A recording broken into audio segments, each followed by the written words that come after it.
Bueno, pasemos ya a lo que ya viene a ser el traumatismo craneoencefálico. Este es el tema más preguntado en todos los exámenes de salud, ENAM, residentado médico, ¿no? Es el más preguntado de todos. Entonces, mucho énfasis a las preguntas que aquí vamos a desarrollar. ¿Cuál es la causa más frecuente que desencadena el edema cerebral en un traumatismo encefalocraniano grave? Ya. Para esto nos vamos a remitir pues a la fisiopatología del traumatismo del TEC, ¿no? Eh, Haciendo más o menos una síntesis, nosotros tenemos de que existen tres tipos de edema cerebral, ¿ya? Para más o menos explicar la fisiopatología de los procesos que pueden afectar el encéfalo, tenemos de que existen tres tipos de edema cerebral. Tenemos el edema citotóxico, el edema vasogénico y el edema transependimario, ¿ya? El edema transependimario es el edema que más sinónimos tiene. También se le conoce como edema intersticial o como edema citosólico. Y es el edema que es producido por la hidrocefalia, ¿ya? El edema vasogénico, ¿ya? La base fisiopatológica del edema vasogénico es porque se produce una disrupción de la barrera hematoencefálica, generalmente por procesos inflamatorios, ¿ya? ¿Qué tipo de procesos inflamatorios? Por ejemplo, tumores cerebrales, ¿ya?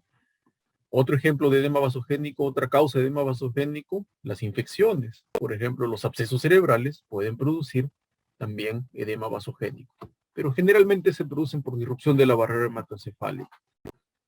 Y ya que son procesos inflamatorios que lo desencadenan, el tratamiento se basa en corticoides, ¿ya? Finalmente tenemos el edema citotóxico. El edema citotóxico, la fisiopatología del edema citotóxico es por una alteración de la membrana plasmática, de la membrana celular plasmática, ¿ya? Recordaremos de que en la membrana celular, en la membrana plasmática, citoplasmática, tenemos canales iónicos, ¿no?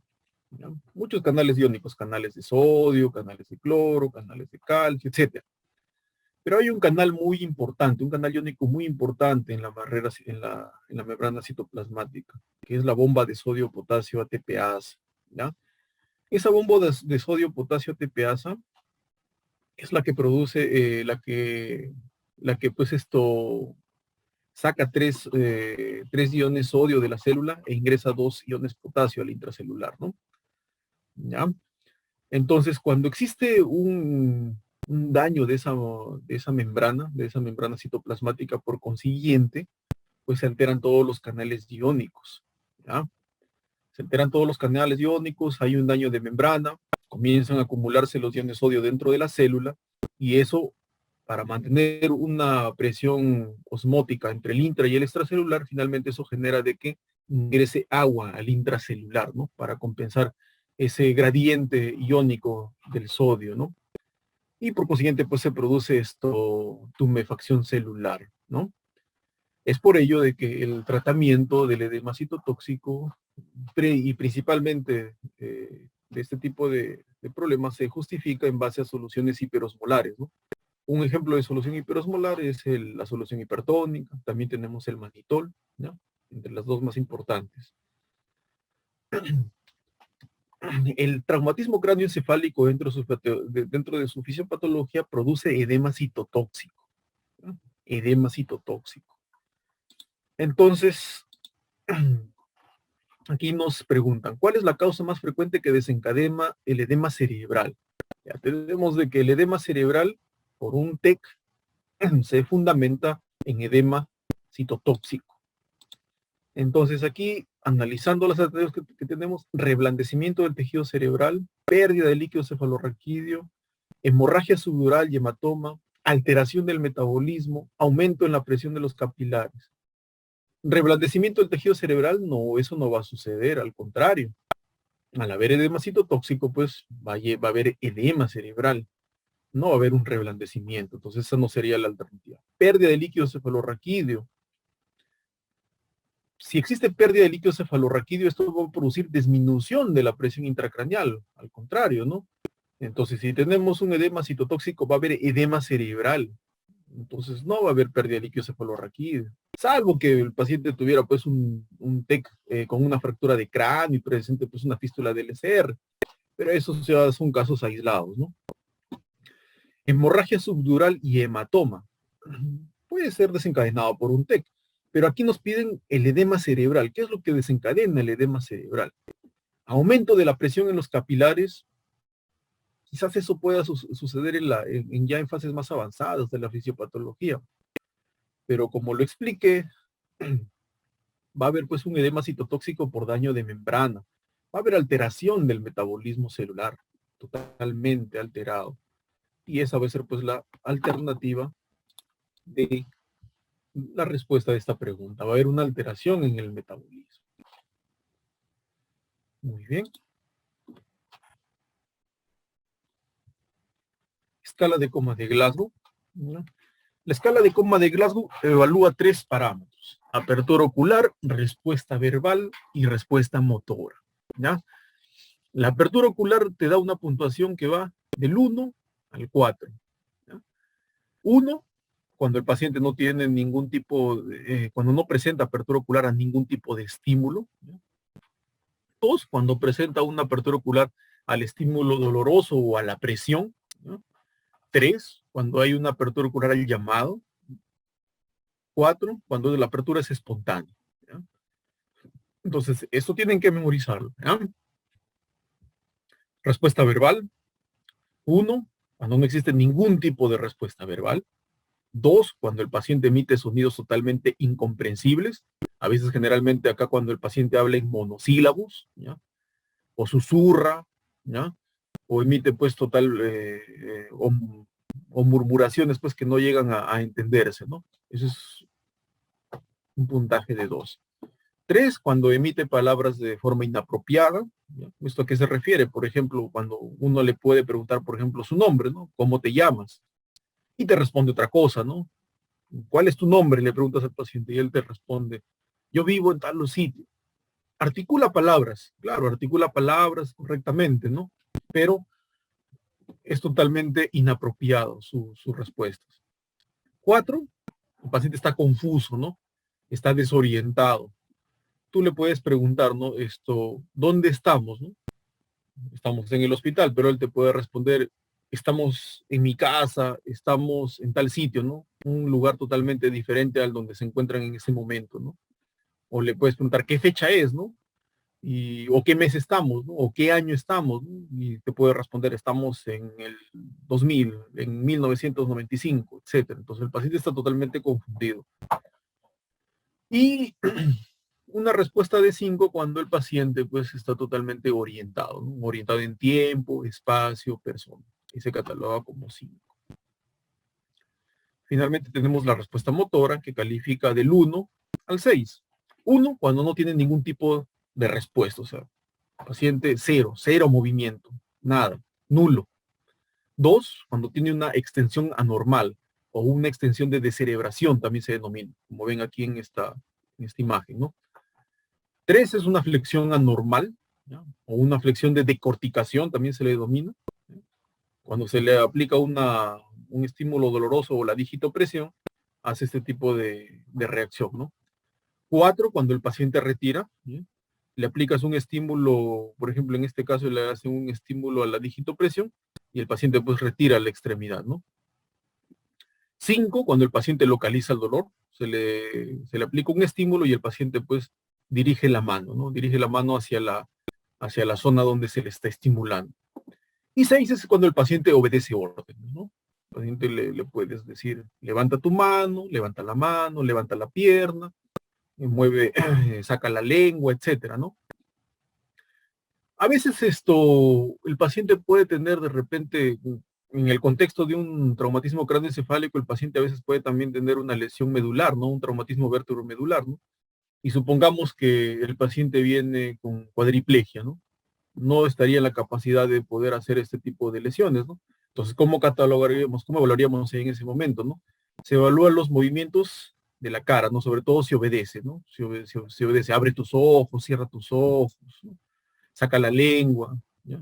Ese tipo de respuestas, ¿no? Cuando a veces se sospecha de una lesión medular, ¿no? Ahí se catalogaría pues como 6, ¿no? Si en el caso se conservan los movimientos de la cara, ¿no? ¿Ya? Muy bien.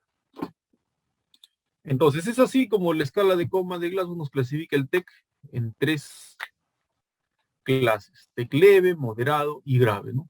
Leve, cuando tiene una puntuación de 14 o 15, moderado, cuando tiene de 9 a 13, y grave, cuando tiene de 3 a 8, ¿ya? Importante reconocer aquí este esquema. ¿Por qué? Porque también nos va a permitir tomar decisiones, ¿ya? Todo paciente que tiene un TEC moderado y grave es indicación absoluta para solicitarle una tomografía de cerebro, un ataque cerebral. Es una indicación absoluta. En el TEC leve no es una indicación absoluta solicitar una tomografía. Sin embargo, hay algunos criterios, ¿ya? Que, por ejemplo, a veces el paciente puede venir en Glasgow 15 o 14, pero de repente, si es un paciente, por decir, anticoagulado, ¿ya? Mejor hacerle una tomografía. De repente ha sufrido un trauma de gran intensidad, ¿no? Por decirlo así, un accidente de motocicleta, de repente una caída de un segundo, de un tercer piso, una caída de gran altura, de repente fue agredido físicamente, ¿no? De repente ahí en la anamnesis, cuando uno recolecta información, es un paciente que de repente lo golpearon con un martillo, con un bat de béisbol, cualquier cosa puede, con cualquier tipo de objeto contundente, que venga el paciente con 14 o 15, entonces ahí a veces hay algunos criterios para solicitar la tomografía. Pero de repente si es un paciente sano, sin mayor antecedente patológico, que de repente se resbaló y se golpeó contra la puerta, contra la pared de su casa, no perdió conciencia, etcétera, no, pues ahí no justifica, ¿no? ¿Ya? Solicitarle una tomografía cerebral. Entonces, muy importante la anamnesis, ¿ya? Pero recuerden, ya si es un TEC moderado de Glasgow 13 hasta 3, solicite, eso sí es indicación absoluta de tomografía. Tienen que solicitarlo, sí o sí. También tiene esta escala también nos sirve para el tratamiento también, ¿ya? Sobre todo para el tratamiento de primera línea, de primera fase. Si ustedes tienen un paciente que ingresa con TEC grave, o sea, Glasgow de 3 a 8, ¿ya? Tienen que asegurar la vía respiratoria sí o sí, inmediatamente, ¿ya? Tienen que proceder a la intubación orotraqueal inmediata de cualquier paciente que venga con TEC grave, ¿ya? Esa es una primera medida, ¿ya? Asegurar la vía aérea. Después de asegurar, pues esto, ponerle sus buenas vías, un catéter venoso central, etcétera, ¿ya? Pero la primera medida que tienen que hacer es, en un paciente con TEC grave, es asegurar la vía, la vía respiratoria. Tienen que proceder a intubarlo inmediatamente, ¿ya? Entonces, ahí tenemos, por ejemplo, aplicaciones prácticas de lo que nos puede servir la escala de coma de Glasgow. Muy bien, acá, ver, tenemos esta pregunta. ¿Cuándo se recomienda solicitar un ataque cerebral en un paciente con trauma cráneoencefálico? Una pregunta que la han formulado recientemente, miren, en este año. Herida de cuero cabelludo sangrante. No. Hipotensión arterial persistente. Glasgow menos de 14, radiografía de cráneo normal. Herida de cuero cabelludo sangrante, no es una indicación. Hipotensión arterial persistente, lo más probable es que este paciente que tenga hipotensión arterial persistente sea por otras causas, ¿sabes? Si es un paciente que viene con TEC, de repente también en el contexto de un paciente politraumatizado que venga con hipotensión arterial, mucho cuidado, debe estar perdiendo sangre por algún sitio, ¿no? Puede ser un trauma torácico cerrado, un trauma abdominal cerrado, etcétera. Si fuera un paciente con TEC que comienza a desarrollar hipertensión intracraneal, ¿ya? Debería más bien tener hipertensión arterial, ¿no? Mucho cuidado, mucho ojo con la triada de Cushing, ¿no? Hipertensión, bradicardia, ¿ya? Alteración del ritmo respiratorio, entonces, pero hipotensión arterial no. Escala de Glasgow menor de 14, bueno, y lo mencionamos, es una indicación absoluta para pedir un ataque, ¿no? Radiografía de cráneo normal, no, ¿para qué solicitaría? Pues si tiene radiografía de cráneo normal, salvo pues de que me dieran más datos en esta pregunta, que trauma de gran intensidad, etcétera, ¿no? Pero aquí es textual, ¿no? Escala de coma de Glasgow menor de 14, es una indicación para solicitar una tomografía. Esa es la respuesta. Muy bien, estoy viendo ahí en el chat de que los están respondiendo correctamente las preguntas. ¿Ah? Muy bien, muy bien. Otra pregunta. A ver, varón de 40 años, sufre una caída del segundo piso. Ya por ahí vemos de que es un trauma de consideración. Llega a la emergencia confuso, se evidencia pérdida de líquido cefalorraquídeo por la nariz. Presión arterial 150, respiratoria 22, signo de ojo de mapache, anisocoria, otorragia derecha, Glasgow 12, fractura de esfenoides y mastoides derecha. Bueno, pues aquí ya nos dieron todos los datos que, toda la clínica, todos los signos y síntomas sabidos y por haber pues de una fractura de base de cráneo. ¿Ya? No podría ser pues un epidural, un subdural, una bóveda de cráneo. No. Pues, aquí es totalmente textual, ¿no? Es una fractura de base de cráneo. Ya que nos hablan de fractura de esfenoides y mastoides derechas, recuerden de que el esfenoides es un hueso, es el hueso pues que forma parte de la base de cráneo, el hueso más importante para la conformación de la base de cráneo. Entonces esto es una fractura de base de cráneo. Que me digan pérdida de líquido cefalorraquídeo por la nariz, fractura de base de la base de cráneo anterior, ¿no? Debe haber compromiso de la lámina cribosa. Esa es fractura de base anterior. Signo de ojo de mapache, otorragia derecha, esa es fractura de piso medio. ¿Ya? Anisocoria, eso significa, eso es un signo de herniación uncal, o sea, este paciente, aparte de todo, de una fractura de base de cráneo, debe tener también por allí un edema cerebral, algo que está produciendo pues comprensión traumática sobre el tercer par craneal. Muy bien, entonces esto sería una fractura de base de cráneo. A ver, ahora sí, vamos al Glasgow, vamos al grano, como quien dice. Paciente con traumatismo cráneoencefálico abre los ojos al llamarlo, quejidos no entendibles, y se defiende al estímulo doloroso. Se defiende, o sea, retira. Tú le aplicas un estímulo, como que trata de sacar la mano. Entonces, abre los ojos al llamarlo, al llamado, esos tres, en apertura ocular. Emite quejidos no entendibles, o sea, no se comprende lo que dice, eso es 2 en lenguaje. 2 más 3 llevamos 5. Y se defiende al estímulo doloroso, se defiende, retira, esos son 4. Entonces 5 más 2 más 4. No, perdón, no es 5 más 2 más 4, es esto 3 más 2 más 4, perdón.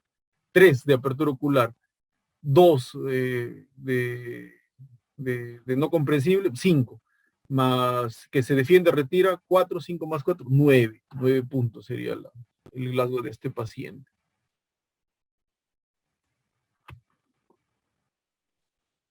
9. Ajá, ahí han puesto la alternativa A.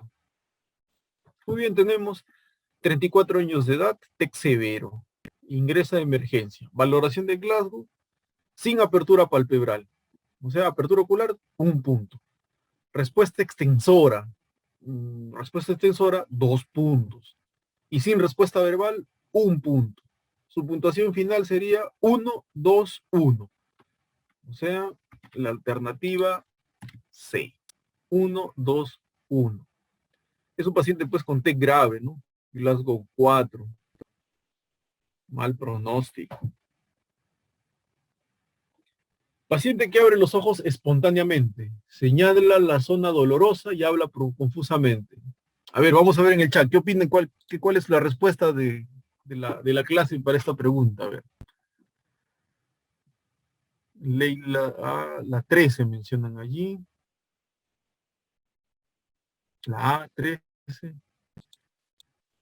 4, 5, 4, 13. A ver, abre los ojos espontáneamente. Abre los ojos espontáneamente, sería 4 puntos, señala la zona dolorosa, o sea, localiza, sería 5, y habla confusamente. Y habla confusamente, sería pues 4. Entonces su Glasgow sería 4. Señala la zona dolorosa, localiza, 5, 9 van 9 y habla confusamente 13. 13 puntos. Así es.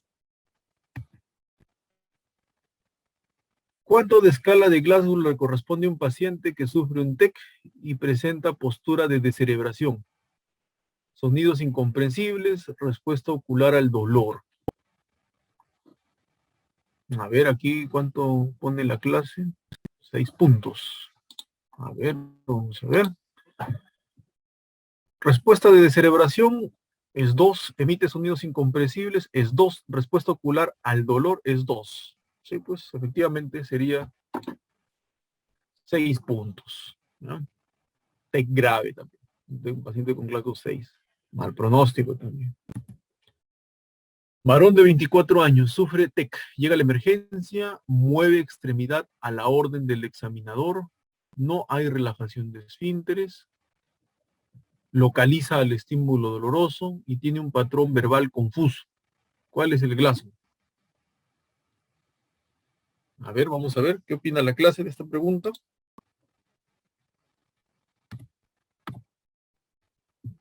Localiza el estímulo doloroso, mueve extremidad a la orden, no hay relajación de esfínteres y presenta un patrón verbal confuso. A ver, ¿cuánto le ponen de Glasgow? 10, por ahí María Fernanda Paiva 14, Lía 10. Ya. Miren, cuando ustedes desarrollan bancos de preguntas, y me pasó a mí también, cuando yo también estuve, cuando estuve también en esa etapa, eh, muchas veces cuando uno accede a los bancos de preguntas, ¿sí? Y comienza a resolverlo, se va a dar cuenta de que a veces hay preguntas que a uno no te dan una clave, por decirlo así, y como que no te convence la clave, ¿no? Y a veces uno comienza a revisarlo, ¿no? Revisar el tema, eso, y se da cuenta de que a veces la clave que te había dado el banco era la correcta, ¿no? Y tú de repente no estabas tan seguro de ello, ¿no?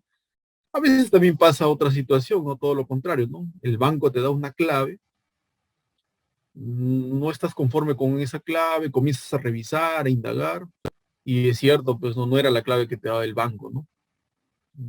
Era una clave incorrecta, ¿no? Pero a veces te pones a revisar algunas preguntas también, sobre todo de los exámenes de NAN, de que son preguntas de que no tienen respuesta. Incluso en la misma pregunta se contradicen. Aquí, por ejemplo, en la clase mencionan no específico ocular. Es lo que estaba diciendo. María Fernanda dice, no, en esta pregunta, por ejemplo, no mencionan la respuesta ocular. Incluso hay una contradicción. Dice acá, mueve extremidad a la orden. Ya, o sea, si a la orden, o sea, el paciente obedece órdenes, eso ya lo catalogaría como 6 puntos en respuesta motora. Relajación de esfínteres es un distractor. Después te vuelve a decir, localiza el estímulo doloroso. O sea, total, mueve la extremidad a la orden o localiza. Entonces ahí hay una contradicción ya. Y aquí te hablan de un patrón verbal confuso, pero no te mencionan nada de la apertura ocular. Entonces, esta es una pregunta que no tiene respuesta, no tiene clave. En el mismo tenor de la pregunta hay una contradicción. Y eso a veces puede pasar en los exámenes del ENAM. Así que cuando se encuentren bajo preguntas así, bueno, está mal formulada, pues no. Lo bueno sería que les den punto para todos, ¿ah? Pero no sé cómo lo manejará eso el ASPEFAN, ¿ah?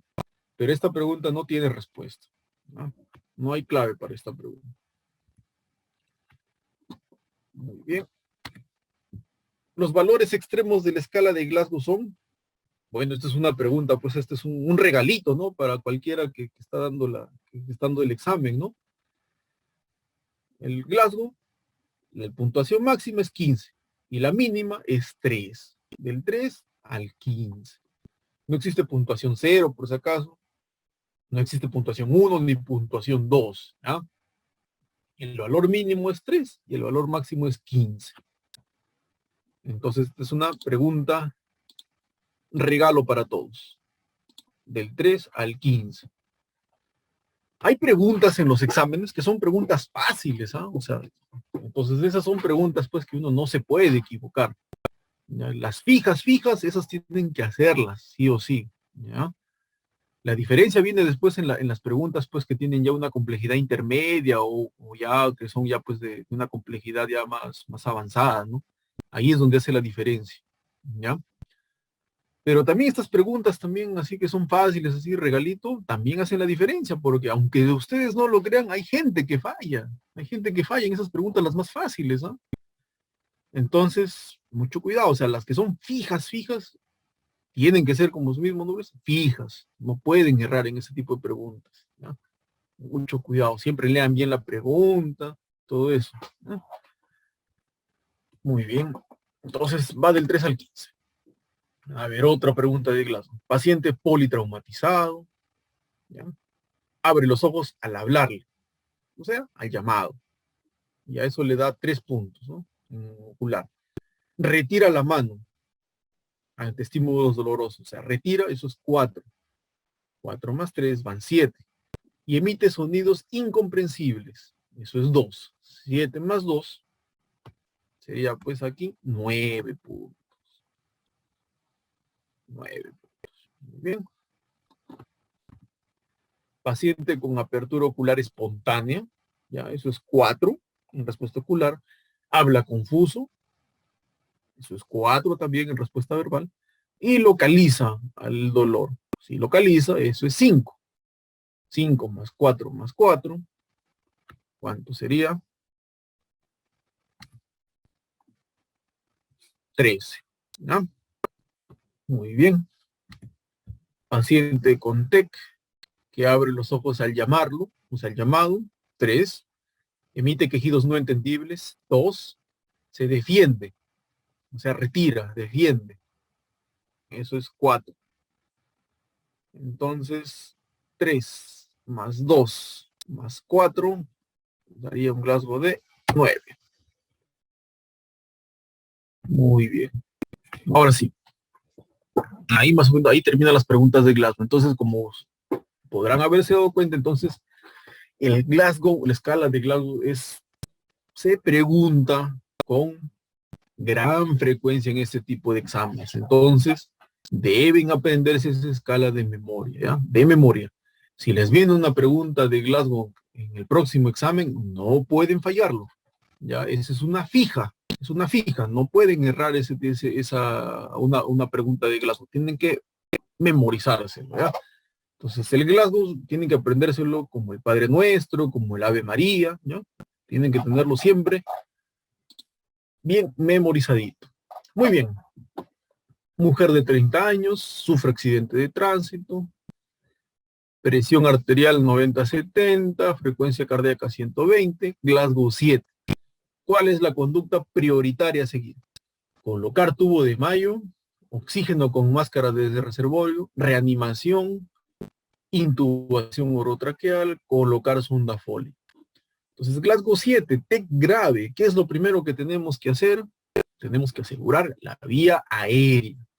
¿Y cómo vamos a asegurar la vía aérea en un paciente que tiene TEC grave? Con intubación orotraqueal, ¿no?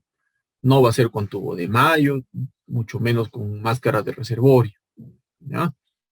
Mucho menos con máscara de Venturi, etcétera. Tiene que haber intubación orotraqueal en un paciente con TEC grave. Esa es la conducta prioritaria a seguir en ese momento. Después de ello, si el paciente está chocado, lo que sea, le colocan sus vías, se procede a reanimación, etcétera.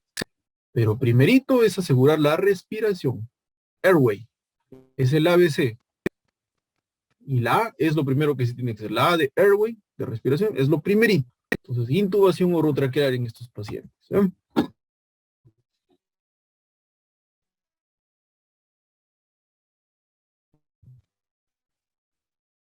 Es fija tampoco, si acaso. También la regular. ¿El tubo de Mayo para qué serviría? El tubo de Mayo generalmente se coloca para pacientes para evitar el atragantamiento con su propia lengua, ¿ya? ¿Podrían colocar también un tubo de Mayo en este paciente? Sí, también se podría colocar secundariamente, ¿no? A veces también el tubo de Mayo en un paciente que lo intuban, orotraqueal, también lo colocan, ¿ya? O sea, primero lo intuban y después por ahí le colocan un tubo de Mayo, también le colocan a veces para evitar que muerda, a veces por el reflejo así de mordir, paciente puede morder el tubo orotraqueal. Entonces también le colocan el tubo de Mayo, ¿no? Porque es un tubo que tiene una consistencia mucho más dura, ¿no? ¿Ya? A veces también el tubo de Mayo sí podría servir en este tipo de pacientes, pero no es lo prioritario, ¿no? ¿Ya? Entonces es más que todo para evitar que muerda el tubo orotraqueal y también para evitar que se atragante con su propia lengua, ¿ya? Muy bien.